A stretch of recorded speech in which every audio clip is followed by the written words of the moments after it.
Obviously a little lighter this morning, it being a double day and really working specific scenarios, end of the game scenarios, the offense down at the end of the game, or our defense being ahead at the end of the game, how to protect the end zone, different things like that.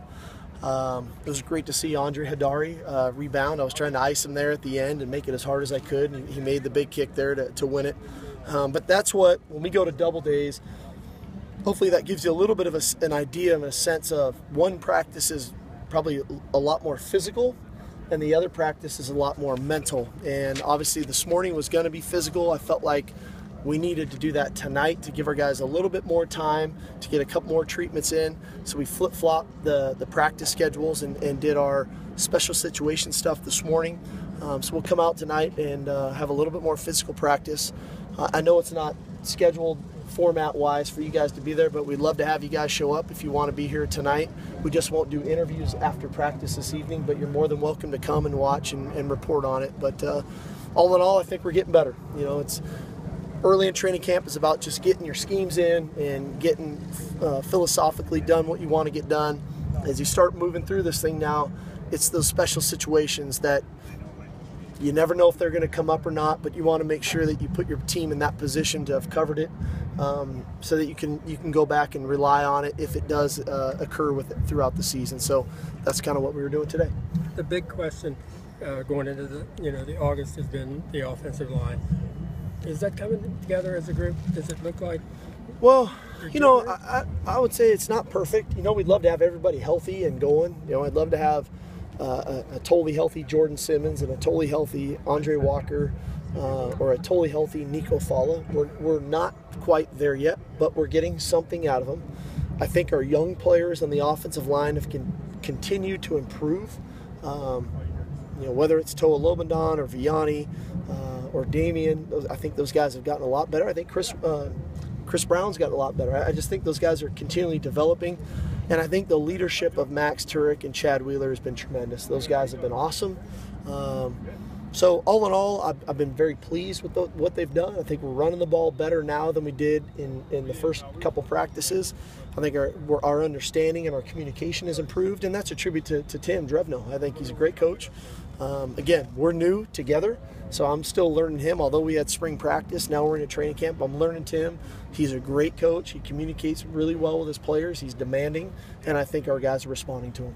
You talked about that evaluation day, how you were looking at who's playing on special teams. Right. Buck is on special teams, yep. And not as a returner either, as kind of an up back on punt and also kickoff. What is the thinking behind keeping your star really, running back in there? First of all, he's really good. If you go back and look at the film from last year, Buck was tremendous on special teams. And again, we're looking for enough balance to where I can't have the same guys on every team, or we're just going to wear them out if they're playing offense and or defense. So we've really challenged the team and challenged the guys on the more you can do. Hayes Pollard, quite honestly, hasn't been a big special teams guy and is now on a couple teams starting for. So we're just trying to find balance to make sure guys understand the number of reps they might get within the game and where they can help the team. And using Buck on special teams, I think, is a classic example. Trey Madden, same way. Hayes Pollard, same way. These guys can all help us. And if they're your best players on offense and defense, they're probably going to be your best players on special teams as well. Coach, this is your second practice coming off of an off day. Have you noticed a difference in the team with these practices? Well, I think the team is appreciative. We like to have fun on our off days. I like to kind of rejuvenate them a little bit, make it fun, come together as one, as a team, do a team activity to where we can kind of relax together but yet become competitive.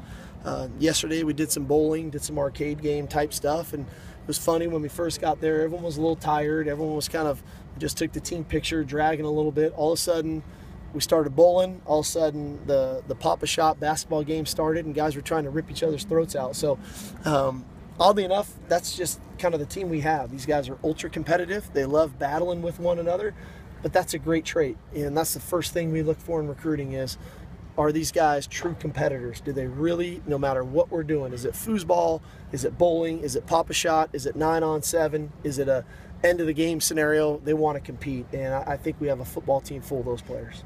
You said that you don't want to get to the Friday night before a game with these injuries lingering and stuff. Mm-hmm. But for a guy like Dory Jackson, is there a point where you really need him to start practicing to be ready for the game? I think it's great. I think you're right, Gary. I think especially a younger player, a guy who's never played at this level, we need him to get going here again. And I don't want to say, not necessarily we need him, we would like for him to get going again so that we can coach him. Because he doesn't know. He's different than a Leonard Williams or an Antoine Woods who's been through the fire enough to know. So we're trying to coach him as best we can in the walkthroughs and in the individual periods and whatnot. But ultimately for him, practice is going to be critical. But I don't want to put him in a situation where he can further injure himself either. So there's such a fine line, and we do the best job we can with our medical staff of making sure our guys are healthy and ready to go. And when they are, we coach them like crazy, and Adoree' no different. When do you see the next scrimmage? We'll have some scrimmage aspects here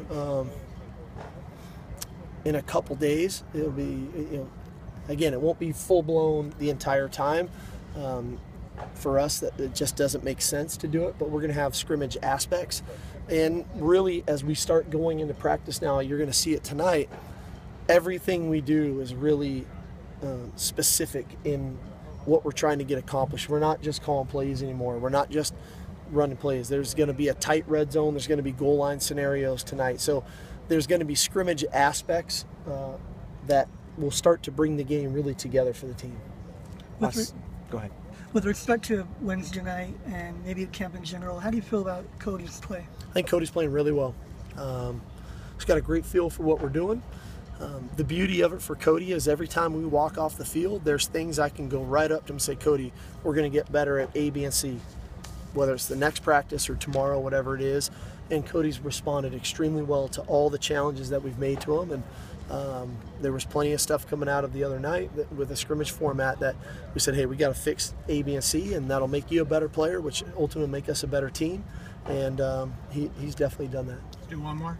Sua hasn't really been running with the ones all that much when you do 11 on 11 or 7 on 7. Is that just because he was sick and he's been injured? He's been a little limited. I mean, quite honestly, he's been a little limited. He had the strep throat early on in training camp. He had the growing strain now. We're just trying to get him back into the groove of things. I think we're all very aware of the talent that Sua is and how physically gifted he is and how high his football IQ is.